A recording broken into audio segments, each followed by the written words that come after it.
Hello നമസ്കാരം, പുതിയൊരു വീഡിയോയിലേക്ക് സ്വാഗതം. ഇന്ന് പീച്ചിങ്ങ കൊണ്ടുള്ളൊരു മെഴുക്ക് വരട്ടിയാണ് ഞാനിവിടെ കാണിക്കാൻ പോകുന്നത്. അപ്പോൾ ധാരാളം വെള്ളം അടങ്ങിയിട്ടുള്ള പീച്ചിങ്ങ ശരീരത്തിന് നല്ലപോലെ ജലാംശം തരുന്നൊരു ഭക്ഷണം കൂടിയാണ്. അപ്പോൾ നല്ല ടേസ്റ്റുമാണ്. ഇപ്പോൾ പീച്ചിങ്ങയുടെ ഒക്കെ ഒരു സീസണാണ്. അതുകൊണ്ട് പീച്ചിങ്ങ കിട്ടുകയാണെങ്കിൽ എല്ലാവരും മെഴുക്ക് വരട്ടി ഇതുപോലെ ഒന്ന് തയ്യാറാക്കി നോക്കൂ. അപ്പോൾ എങ്ങനെയാണ് നമുക്ക് ഇത് തയ്യാറാക്കാമെന്ന് നോക്കാം. ഞാനൊരു വലിയ പീച്ചിങ്ങയാണ് എടുത്തിരിക്കുന്നത്. ഇത് രണ്ടായിട്ട് മുറിച്ചതാണ്.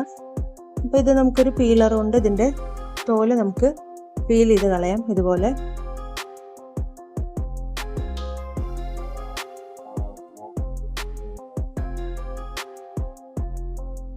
കത്തി കൊണ്ടാണെങ്കിൽ ചുരണ്ടി എടുക്കണം. ഇതാകുമ്പോൾ പെട്ടെന്ന് നമുക്ക് ഇതിൻ്റെ തോല് കളഞ്ഞു കിട്ടും.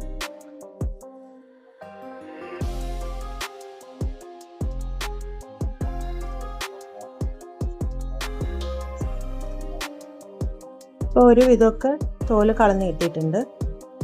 ഇനി നമുക്കിത് രണ്ടായിട്ട് മുറിച്ചിട്ട് നമുക്ക് വെള്ളത്തിലിട്ട് കഴുകിയെടുക്കാം ആദ്യം. അതിനുശേഷം നമുക്കിത് ചെറുതായിട്ട് അരിഞ്ഞെടുക്കാം.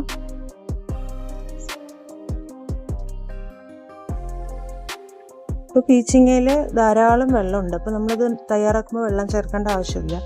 വെള്ളം ഒഴിക്കാതെ തന്നെ ഒരുപാട് വെള്ളം തിന്ന് ഇറങ്ങി വരും. ഇതുപോലെ ചെറുതായിട്ട് നമുക്ക് എല്ലാം അരിഞ്ഞെടുക്കാം.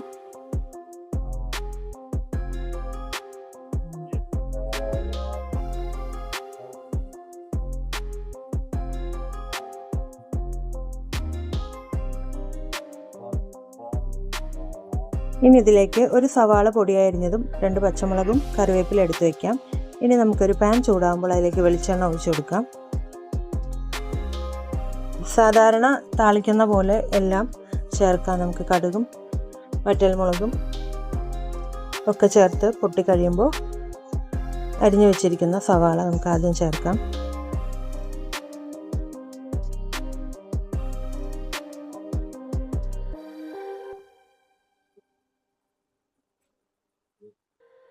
സവാളയും കറിവേപ്പിലയും കൂടി ചേർത്ത് കൊടുക്കാം.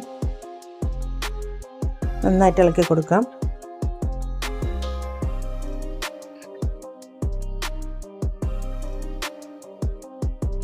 ഇപ്പോൾ സവാള ഒരുവിധം മൂത്ത് വന്നിട്ടുണ്ട്. ഇനി നമുക്ക് അരിഞ്ഞു വെച്ചിരിക്കുന്ന പീച്ചിങ്ങ അതിലേക്ക് ചേർത്ത് കൊടുക്കാം. ഇതിൻ്റെ കൂടെ തന്നെ നമുക്ക് കുറച്ച് തേങ്ങ ചിരണ്ടിയത് കൂടെ ചേർത്ത് കൊടുക്കാം. അപ്പോൾ തേങ്ങ ചേർക്കുമ്പോൾ വല്ലാത്തൊരു സ്വാദാണ്.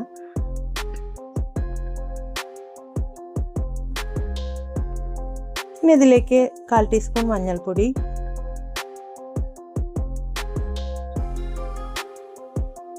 പിന്നെ പാകത്തിന് ഉപ്പ്,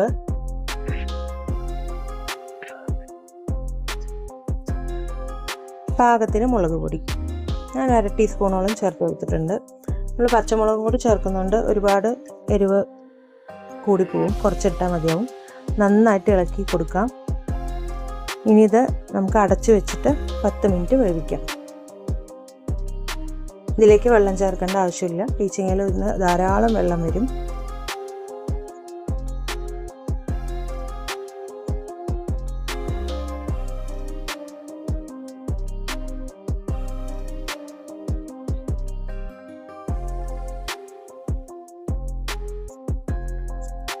ഇതുപോലെ ഒരു അടപ്പ് കൊണ്ട് നമുക്ക് അടച്ചു വയ്ക്കാം. ഇപ്പോൾ 10 മിനിറ്റ് കഴിഞ്ഞു. പെട്ടെന്ന് വേവുന്ന ഒരു ഐറ്റമാണല്ലോ പീച്ചിങ്ങ, പെട്ടെന്ന് വെന്ത് കിട്ടും. ഇനി ഇതിൽ കുറച്ച് വെള്ളം കൂടി ഉണ്ട്. അതുകൂടെ ഒന്ന് വറ്റിക്കഴിഞ്ഞാൽ നമുക്കിത് വാങ്ങി വയ്ക്കാം. ഇത്തിരി നേരം കൂടെ അടച്ചു വയ്ക്കാം. ഇപ്പോൾ നല്ലപോലെ കുക്കായിട്ട് വന്നിട്ടുണ്ട്. അപ്പോൾ ഇതിൽ വെള്ളം വറ്റാൻ ഇത്തിരി പാടാണ്, കാരണം അത്രമാത്രം വെള്ളം പീച്ചിങ്ങയിലുണ്ട്. അപ്പോൾ ഇത് ഇങ്ങനെ തന്നെ നമ്മൾ സെർവ് ചെയ്യാറുള്ളത്. ഇനിയും വെള്ളം വറ്റാൻ നിന്ന് കഴിഞ്ഞാൽ അത് ഒരുപാട് വെന്ത് പോവും. അപ്പോൾ അങ്ങനെ വെന്ത് ഉടഞ്ഞു പോവും. അപ്പോൾ ഈ ഒരു പരുവത്തിൽ തന്നെ നമുക്കിത് വാങ്ങി വയ്ക്കാം. അപ്പോൾ നല്ല ടേസ്റ്റാണ്. അപ്പോൾ എല്ലാവർക്കും വീഡിയോ ഇഷ്ടപ്പെട്ടെന്ന് വിചാരിക്കുന്നു.